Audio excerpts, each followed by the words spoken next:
10వ తరగతి పరీక్ష ప్రారంభం రోజే తండ్రి గుండెపోటుతో చనిపోయాడు. ఆ బాధను దిగమింగుకుని పరీక్షకు హాజరయ్యాడు మృతుడి కుమారుడు. ఈ విషాద ఘటన యాదాద్రి భువనగిరి జిల్లాలో చోటు చేసుకుంది.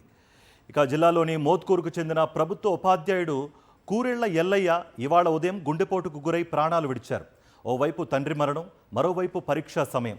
తాను బాగా చదువుకోవాలన్న తన తండ్రి కోరిక మేరకు ఆయన మరణించాడన్న బాధను అంతా దిగమింగుకుని కుమారుడు హర్షవర్ధన్ పరీక్షకు హాజరయ్యాడు. ఈ ఘటన స్థానికుల హృదయాలను కలిచివేసింది.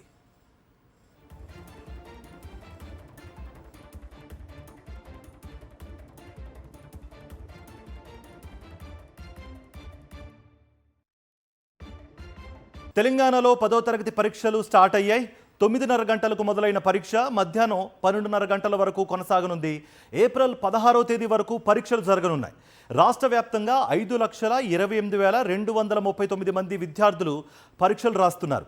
ఇందుకోసం 2,676 పరీక్షా కేంద్రాలు ఏర్పాటు చేశారు. విద్యార్థులకు ఎలాంటి ఇబ్బందులు లేకుండా రాష్ట్ర వ్యాప్తంగా పకడ్బందీ ఏర్పాట్లు చేసినట్లుగా అధికారులు తెలిపారు.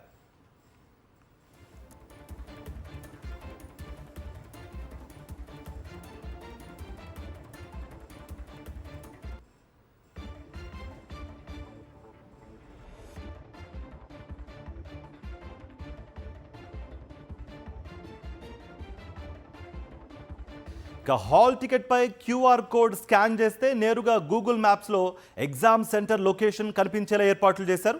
ఇక పరీక్షల్లో అక్రమాలకు తావు లేకుండా సిట్టింగ్ స్క్వాడ్, సమస్యాత్మక కేంద్రాలపై ప్రత్యేక నిఘా ఉంచారు.